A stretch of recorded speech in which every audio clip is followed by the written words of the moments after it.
Good morning 9-10 class. How are you? कैसे हो आप लोग?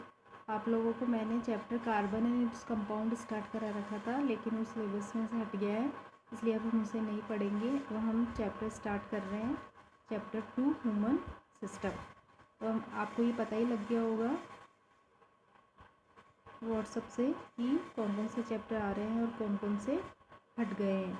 सिलेबस बहुत कम हो गया है, तो हम चैप्टर 2 स्टार्ट करते हैं। Human body is a unique and complex structure with function. इसमें हम ह्यूमन स्ट्रक्चर के बारे में पढ़ेंगे, पूरा digestive system, respiratory system, reproductive system, ये सब हम पढ़ेंगे। ठीक है, तो सबसे पहले ह्यूमन सिस्टम में हम पढ़ेंगे सेल क्या होता है, सेल ऑर्गन क्या होते हैं, टिश्यू क्या होते हैं। तो ये तुमने पहले भी पढ़ा होगा। ठीक है, कि all living organism are made up of cell, के सारे लिविंग ऑर्गेनिज्म किससे बने हुए होते हैं? सेल से बनते हैं सारे। और सेल ही क्या होती है? Fundamental and structural functional unit होती है ह्यूमन बॉडी की। ठीक है, और यही सारे क्या करती है? बहुत ही कॉम्प्लेक्स सिस्टम बनाती है। ये सारे सेल्स मिलकर एक कॉम्प्लेक्स सिस्टम बनाती है। ठीक है, और ये एक कई ग्रुप बना के एक वर्क करती है, जिसे हम बोलते हैं टिश्यू।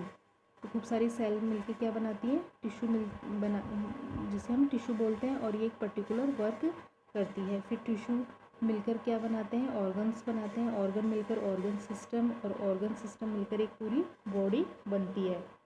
देखो, ये cell group together to form tissue when the turn are group together into largest functional unit called organs. देखो, सेल का ग्रुप मिलकर टिश्यू बनता है, फिर ये लार्ज नंबर पे मिलकर क्या बनाती है? ऑर्गन्स बनाती है। अलग अलग वर्क के according tissue are aggregate of cells of same origin and have same function. जो सेल टिश्यू होते हैं जो सेम फंक्शन करते हैं, जैसे खूब सारी सेल्स से मिलकर बने होते हैं सेम एक ग्रुप, तो वो एक सेम फंक्शन करता है। अब ऑर्गन है, जैसे स्टमक है, इंटेस्टाइन है, ये सब ऑर्गन्स है।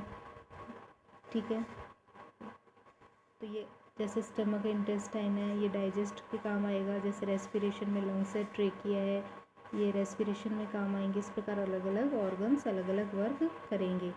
ठीक है, अब ऑर्गन्स मिलकर एक ऑर्गन सिस्टम बनाएंगे। जैसे रेस्पिरेटरी सिस्टम में क्या क्या आएगा? जैसे नोज, ट्रेकिया, आगे लंग्स। ठीक है, ये सब मिलके रेस्पिरेटरी सिस्टम बनाएंगे। ऐसे डाइजेस्टिव सिस्टम में जैसे फूड पाइप आ जाएगा, स्टमक आ जाएगा, small intestine, large intestine, rectum, anus, ये सब आ जाएंगे इस प्रकार। ठीक है, तो हम यहाँ पे एक एक करके पढ़ते हैं कि अब first of all digestive system. Body cell need food for energy. हमारी हर बॉडी की जो सेल है उसको एनर्जी के लिए क्या चाहिए? फूड चाहिए। ग्रोथ के लिए, रिपेयर के लिए।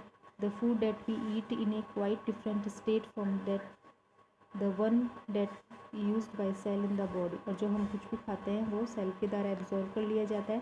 सो food must be broken down into a form that cell can use.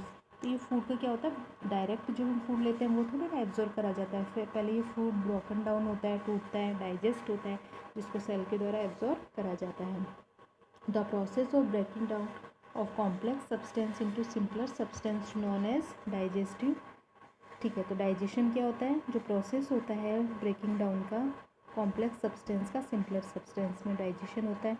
In simpler terms, digestion means dissolving of solid food. This process make the food soluble that it can be absorbed and utilise by the body. मतलब digestion वो process होता है जिसमें food को soluble बनाया जाता है और उसको इस प्रकार का बनाया जाता है कि वो बॉडी के द्वारा यूटिलाइज करा जा सके। The process of digestion take place by means of group of organs which form digestive system.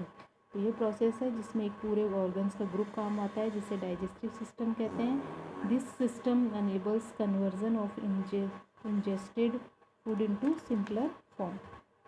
तो ह्यूमन डाइजेस्टिव सिस्टम में कौन कौन से ऑर्गन्स इन्वॉल्व होते हैं वो देखिए यहाँ पे। Mouth, pharynx, oesophagus, stomach, small intestine, large intestine और रेक्टम। और डाइजेस्टिव ग्लैंड कौन कौन सी होगी? सलाइवरी ग्लैंड, लीवर, पेनक्रियाज, ये सब। The human digestive system include alimentary canal and associate glands. Alimentary canals, it is continuous tube of about 8 से 10 metre length होती है जो एलिमेंट्री कैनाल होती है। एलिमेंट्री कैनाल मतलब जो ये पूरी माउथ से लेकर एनस तक होती है वो 8 से 10 मीटर लेंथ होती है एनस तक, ठीक है। और इनके 3 फंक्शंस होते हैं एलिमेंट्री कैनाल के। डाइजेशन होता है सबसे पहले, एसिमिलेशन होता है और फिर एक्सप्लोजन होता है, ठीक है। तो डाइजेस्टिव सिस्टम इज़ ए कंपो, देखो यहाँ पे डायग्राम में देखो, सबसे पहले हम फूड लेंगे, वो फूड पाइप इसोफेगस में आएगा, फिर स्टमक में आएगा, स्टमक के बाद में स्मॉल इंटेस्टाइन, लार्ज इंटेस्टाइन और फिर यहाँ पे रेक्टम और एनस, ठीक है।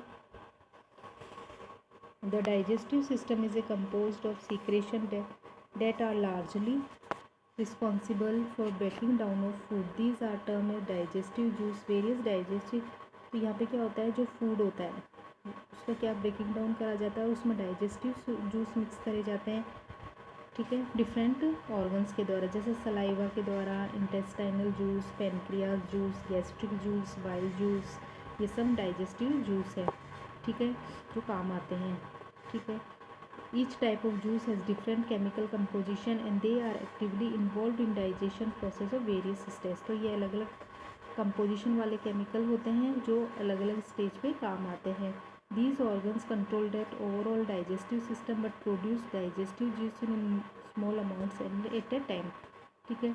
But if need may arise depending upon the food intake, they are capable of producing digestive juice in more quantity. Sphincter muscles on different stages in digestive system control the speed of food, digestive food juice and the unuseful waste in human body. अब हम ये एक एक type के ये सारे next video में पढ़